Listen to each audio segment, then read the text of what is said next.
पुस्तक कुरीतियों का उन्मूलन आवश्यक। लेखक पंडित श्री राम शर्मा आचार्य। अपने समाज में जहाँ अगणित अच्छाइयाँ हैं, वहीं कितनी ही बुराइयां भी हैं। अच्छाइयों को दृढ़ता पूर्वक अपनाए रहने का साहस जहाँ प्रत्येक व्यक्ति में होना चाहिए, वहीं इतना साहस और भी उत्पन्न होना चाहिए कि जो प्रथा, परंपरा और प्रचलन समाज के लिए हानिकर सिद्ध होते हैं, उनका त्याग किया जा सके, समयानुसार उनमें परिवर्तन लाया जा सके। रीति रिवाजों और प्रथा परंपराओं में यह सुधार वैसे भी आवश्यक है क्योंकि उनका प्रचलन समय विशेष की परिस्थितियों को दृष्टिगत रखते हुए किया गया था। अब वैसी परिस्थितियां नहीं रहीं, तो बहुत सी प्रथा परंपराएं अनुपयोगी बन गई हैं। न केवल अनुपयोगी वरन हानिकर भी सिद्ध हो रही हैं। इस स्थिति में केवल परंपराओं के नाम पर उन कुरीतियों को यथावत बनाए रहना किसी भी प्रकार बुद्धिमत्ता नहीं कही जाएगी। समय के परिवर्तन के साथ साथ रीति रिवाजों और प्रथा परंपराओं को बदलने की भी आवश्यकता होगी। यदि यह परिवर्तन एवं सुधार कार्य रुक जाए तो समाज में सड़न पैदा हो जाती है। जाड़े में गर्म कपड़े पहने जाते हैं, हर गर्मी आते ही हल्के वस्त्र पहनने पड़ते हैं और जाड़े वाले ऊनी कपड़े तब निरुपयोगी हो जाने के कारण उठाकर रख देने पड़ते हैं। बरसात में छाता आवश्यक होता है, पर सर्दी में उसकी कोई उपयोगिता नहीं रह जाती। स्वस्थ मनुष्य जो कुछ खाता है वह बीमार होने पर नहीं दिया जा सकता। खुशहाली के दिनों में जैसा खर्च करते हैं, अकाल पड़ जाने पर उसमें बहुत किफायत करनी पड़ती है। समयानुसार परिवर्तन की बात सभी स्वीकार करते हैं, इसी में बुद्धिमत्ता भी है। वैदिक काल में यज्ञों को आवश्यक धर्म कृत्य माना जाता था। कालांतर में उस विधान में विकृति आई और लोग यज्ञों के नाम पर पशु बलि करने लगे। देवताओं पर भी बलि चढ़ाई जाने लगी। एक अच्छी यज्ञ प्रथा जिसमें लोग अपनी बुराइयों और दुष्प्रवृत्तियों रूपी पशुता की बलि दिया करते थे, समय के परिवर्तन के साथ साथ पशु बलि जैसे घृणित कार्य में बदल गई। इसे सुधारने के लिए भगवान बुद्ध आए। उन्होंने अहिंसा का आंदोलन चलाकर पशु बलि की प्रथा परंपरा का उन्मूलन करके रख दिया। कुछ दिन बाद अच्छी प्रथाएं भी रूढ़ी बन जाती हैं और लोग अपनी बुराइयों को मिलाकर उन अच्छाइयों को भी विकृत कर देते हैं। तब उन्हें भी सुधारना आवश्यक हो जाता है। बुद्ध द्वारा प्रसारित अहिंसा का सिद्धांत बड़ा अच्छा था, पर कालांतर में लोग उसके कारण कायर, अकर्मण्य और आत्मरक्षा योग्य पौरुष से भी हीन होने लगे। तब भगवान शंकराचार्य ने उसमें सुधार करने का आंदोलन आरंभ किया। उन्होंने बुद्ध धर्म की मान्यताओं का, अहिंसा के विकृत स्वरूप का विरोध करके पुरुषार्थपूर्ण वेदांत का प्रतिपादन किया और बुद्ध धर्म की जड़ हिला दी। बहुत समय बीतने पर जब वेदांत भी मिथ्या अहंकार का रूप धारण करने लगा और लोग समाज से विरक्त होकर शुष्क व्यक्तिवादी बनने लगे, अपने मतलब से मतलब रखने लगे, तो उसकी बुराइयों को देखते हुए संतों ने भक्तिवाद का प्रचलन किया। सामूहिक कीर्तनों, मंदिरों एवं धर्मोत्सवों का प्रसार करके उन्होंने हिंदू समाज में उस समय फैली हुई पृथक्तावादी विचारधाराओं को सामूहिकता एवं संगठन के रूप में मोड़ा, जिससे विशृंखलित हिंदू समाज परस्पर मिलने जुलने का महत्व समझे और विदेशी आक्रमणों का जो तांता उस समय लगा हुआ था, उसके विरुद्ध संगठित होने का प्रयत्न करे। सिख धर्म का आध्यात्मिक स्वरूप भक्तिवादी है। गुरु नानक की वाणियां ग्रंथ साहब में भक्तिवाद की ही धारा है, पर वस्तुतः उस संगठन ने हिंदू समाज पर हो रहे विधर्मी आक्रमणों से रक्षा का बहुत बड़ा कार्य संपन्न किया। उस समय राजनैतिक एवं सामाजिक संगठन संभव नहीं था। जनता को धार्मिक झंडे के तले ही इकट्ठा किया जा सकता था। भक्ति काल में यही प्रयत्न होते रहे। इसके बाद वह भक्तिवाद भी कालांतर में ढोंग पाखंड का केंद्र बन गया। निकम्मे, आलसी एवं धूर्त लोग इसी बहाने लोगों को श्रद्धा का पोषण करने लगे और उसमें सुधार की आवश्यकता अनुभव हुई तो स्वामी दयानंद ने आर्य समाज का आंदोलन आरंभ किया और कितनी ही कुरीतियों का उन्मूलन करके सुधार की एक महत्वपूर्ण धारा प्रवाहित कर दी। वह सुधार कार्य सदा से होता रहा है। समय समय पर ऋषि उस समय की परिस्थितियों को देखकर विभिन्न स्मृतियों की रचना करते रहे। आजकल हिंदू कानून याज्ञवल्क्य स्मृति के आधार पर बना हुआ है। इससे पूर्व कालों में मनुस्मृति आदि अनेकों स्मृतियां कार्यान्वित रही हैं। समय बदलने के साथ साथ ऋषियों को स्मृतियां भी बदलने की आवश्यकता अनुभव होती रही और तदनुसार उन्होंने सामयिक विधानों को बदल देने में भी संकोच नहीं किया। मानवता के नैतिक गुणों को प्रतिपादित करने वाला आध्यात्मिक धर्म अपरिवर्तनशील है। सत्य, अहिंसा, ब्रह्मचर्य, आस्तेय, दान, परोपकार, तप, संयम आदि के आध्यात्मिक नियम हर युग में एक से रहते हैं, पर खान पान, वेशभूषा, रहन सहन, रीति रिवाज आदि के व्यवहारिक धर्म में सामयिक स्थिति के अनुसार हेर फेर होता रहता है। एक समय में अच्छी रही वस्तु समय बीतने के बाद जब जरा जीर्ण शीर्ण हो जाती है तो उस फटी पुरानी को बदलकर उसके स्थान पर नई को लाया जाता है। बूढ़े बैलों को पेंशन देकर नए बछड़े खरीदने का क्रम हर किसान के यहाँ चलता रहता है। हमारा शरीर भी जब बूढ़ा हो जाता है तब जीव उसे बदलकर नया चोला धारण कर लेता है। क्योंकि यह शरीर पुराना है इसलिए बढ़िया है, उसे नहीं छोड़ेंगे ऐसा सोचा जाए तो इस दुनिया में बूढ़े बीमार ही भरे पड़े रहेंगे और तब हर दिशा में अस्पताल जैसी पीड़ा परेशानी ही बिखरी दिखाई देगी। हर परिवर्तन असुविधाजनक होता है पर उसके किए बिना काम नहीं चलता।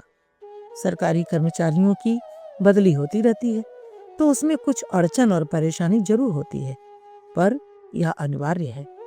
सब कर्मचारी अपने अपने स्थान पर जमे बैठे रहें तो उनके राग द्वेष का अनुचित प्रभाव जनता पर पड़ने लगेगा। इसलिए बहुत खर्च पड़ने और परेशानी होने की बात को जानते हुए भी कर्मचारियों का स्थानांतर होते रहना आवश्यक माना जाता है। रीति रिवाजों का हेर फेर भी इसी प्रकार अनिवार्य एवं आवश्यक होता है। अपरिवर्तनवादियों को उसमें बहुत अड़चन जैसी बात दिखती है और वे विरोध भी करते हैं, पर उनके विरोध को सहन करते हुए भी समाज को आगे आना ही पड़ता है। इसके अतिरिक्त दूसरा कोई मार्ग नहीं। यवन काल में जब कुमारी कन्याओं का अपहरण शासकों की वासना अग्नि तृप्त करने के लिए आम बात बनी हुई थी, तब छोटी लड़कियों को बहू के रूप में परिणित कर देने की उपयोगिता सोची गई।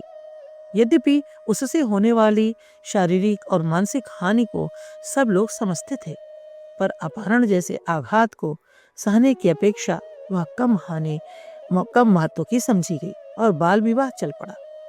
पंडित काशीनाथ ने शीघ्र बोध में 8, 9, 10 वर्षों की कन्याओं के विवाह का प्रतिपादन श्लोक बनाकर कर दिया और यहाँ तक लिख दिया कि 12 वर्ष से अधिक बड़ी कन्या हो जाने पर भी विवाह न करने से उसके अभिभावक रौरव नरक को जाते हैं। विचार की दृष्टि से यह बात बिल्कुल अटपटी है। कहीं तो वैदिक काल की 25 वर्ष तक ब्रह्मचर्य पूर्वक विद्या अध्ययन करने के बाद लड़के लड़कियों की विवाह करने की सुदृढ़ परंपरा और कहाँ यहाँ 8 वर्ष की कन्या का विवाह करने पर स्वर्ग का पुण्य मिलने की उपहासास्पद व्यवस्था, पर उस समय वही उचित था। बाल विवाह की सामयिक उपयोगिता सबकी समझ में आ गई और उसका प्रचलन कुछ ही दिनों में हो गया। किसी समझदार ने उसका विरोध नहीं किया।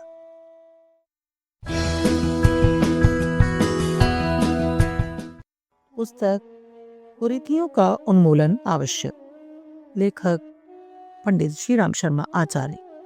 पर्दा प्रथा भी इसी आधार पर थी। स्त्रियों को घर से बाहर न जाने देने, घर के भीतर ही रहने, यज्ञ आदि किसी सामूहिक कार्य में भाग न लेने की प्रथा इसीलिए चलाई गई कि अपनी बहू बेटियों के रूप में लावण्य की चर्चा बाहर न फैलने पाए और आतताइयों का दांत उन पर होने से भयंकर आपत्ति आने से बचाव हो सके। वह परिस्थितियां आज नहीं रही। आज हमारी बहन बेटियों की इज्जत सुरक्षित है।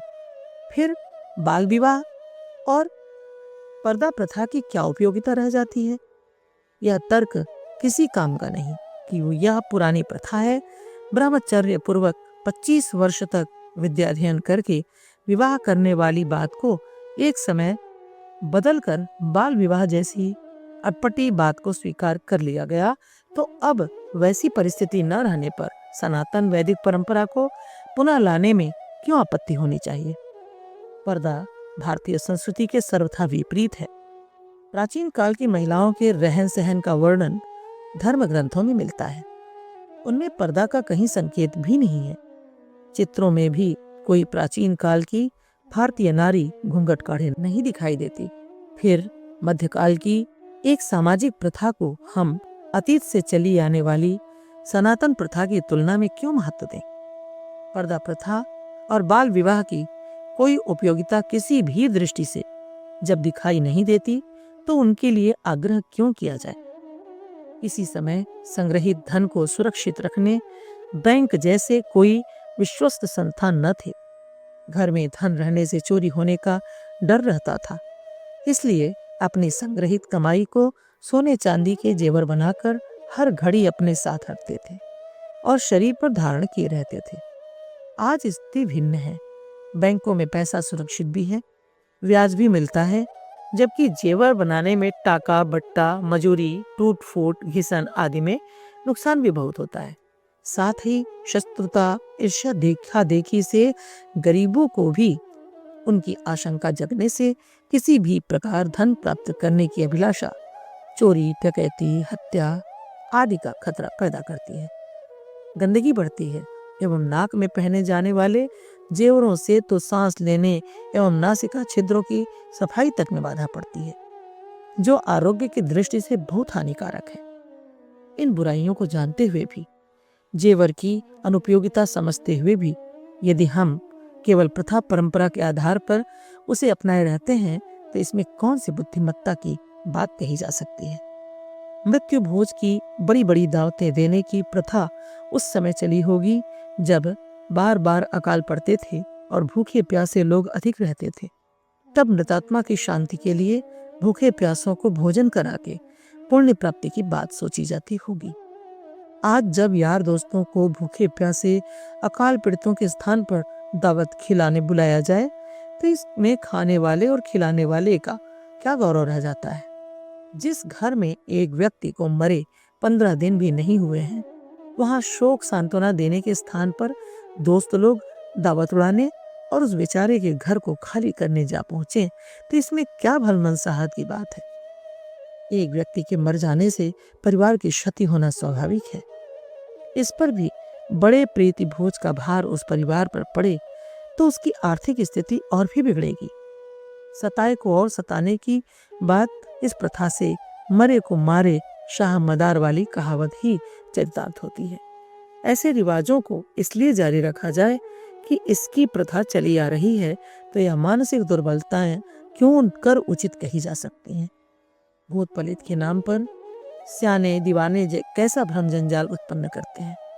लोगों को कितना डरपोक मानते हैं और कमजोर दिमाग वालों को तो सचमुच ही वह भ्रम पूर्ण मान्यता एक बीमारी बनकर चिपक जाती है और कई बार तो उसके प्राण घातक दुष्परिणाम तक होते हैं। गांव-गांव के जाति पाति के ऐसे असंख्यों देवता उपज पड़े हैं जिनकी शास्त्र पुराणों में कहीं चर्चा दिखाई नहीं पड़ती। फिर यह उपजे हुए देवी देवता भूत पलितों की श्रेणी में ही आते हैं। इन्हीं पर ज्यादातर बकरे, भैंसे, मुर्गे, कबूतर, शराब, गांजा चढ़ाने का रिवाज है। हिंदू धर्म में वैदिक और पौराणिक देवताओं की ही क्या कमी है जो इन प्रेत पिशाचों का एक नया वर्ग और देवताओं की श्रेणी में सम्मिलित किया जाए? इनसे अनेकों भ्रांतियां बढ़ती हैं और कई बार बहुत हानिकारक परिणाम होते हैं। हमारा हर त्योहार सामाजिक सुव्यवस्थाओं का संदेश लेकर आता है। श्रावणी वेदाध्ययन का, विजयादशमी शारीरिक बल का, दिवाली धन के सदुपयोग का, गोपाष्टमी गो संवर्धन का, वसंत पंचमी विद्याध्ययन का, होली सफाई का, गंगा दशहरा तप का, गुरु पूर्णिमा गुरुजनों के सम्मान का शिक्षण करने आती है। इन पुनीत पर्वों के उद्देश्य के विपरीत अहितकर उल्टे काम किए जाएं तो यह कितनी दुख की बात होगी। दिवाली पर जुआ खेलना, होली पर नशे पीना और अश्लील उद्दंडता का प्रदर्शन करना कितना बुरा है। पुरानी प्रथा कहकर यदि इन अनुचित बातों को चलने दिया जाए तो उसमें कोई सत्परिणाम प्राप्त होने वाला नहीं है।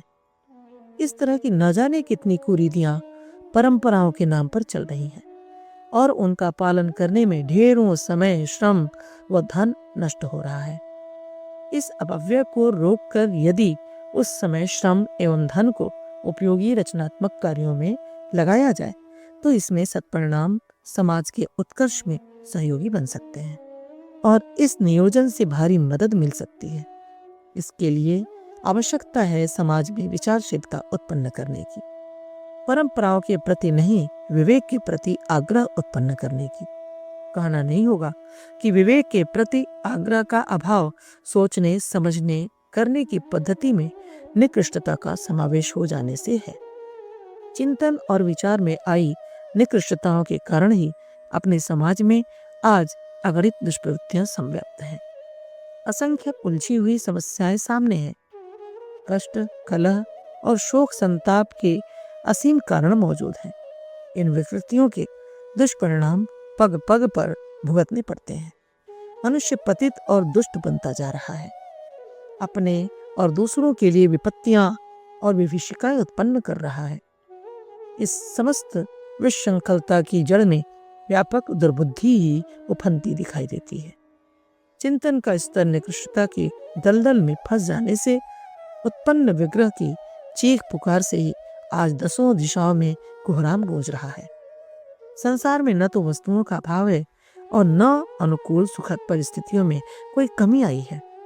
संकट मात्र दुर्बुद्धि का ही उत्पन्न किया हुआ है। सद्भावों का स्थान दुर्भावों ने, सत्प्रवृत्तियों का स्थान दुष्प्रवृत्तियों ने पकड़ लिया है। फलस्वरूप जो वस्तुएं सुख, शांति एवं प्रगति के अभिवर्धन में लग सकती थीं, वे ही विपत्तियां एवं उलझने बढ़ाने में प्रयुक्त हो रही हैं। प्रगति के स्थान पर अधोगति पल्ले बंध रही है। इसका निराकरण फुंसियों पर मलहम लगाने से नहीं, रक्त शुद्धि का उपचार करने से होगा। इस वास्तविकता की ओर ध्यान दिया जाना चाहिए। व्यक्ति निर्माण और परिवार निर्माण की तरह ही समाज निर्माण भी अपने आवश्यक कर्तव्य कर्मों में सम्मिलित किया जाना चाहिए। अपने लिए हम जितना श्रम, समय, मनोयोग एवं धन खर्च करते हैं, उतना ही समाज को समुन्नत और एवं सुसंस्कृत बनाने के लिए लगाना चाहिए। यह सामाजिक दायित्व हर व्यक्ति के ऊपर होता है कि वह समाज में सत्प्रवृत्तियों के प्रचलन एवं दुष्प्रवृत्तियों के उन्मूलन को भी अपना एक नैतिक कर्तव्य माने और निर्वाह करने के लिए आगे आए। सचमुच ही यदि हर व्यक्ति इस नव निर्माण में अपना भाव भरा योगदान देने लगे तो परिस्थिति के बदलते देरी नहीं लगेगी। हर वस्तु की एक सामयिक उपयोगिता और महत्ता होती है। उपयोगी वस्तुएं भी कालांतर में अनुपयोगी हो जाती हैं। यही बात प्रथा और परंपराओं के विषय में भी लागू होती है। नई प्रथाओं का प्रचलन जितना आवश्यक है, उतना ही अनुपयोगी हो गई परंपराओं का सुधार एवं परिवर्तन करते रहना।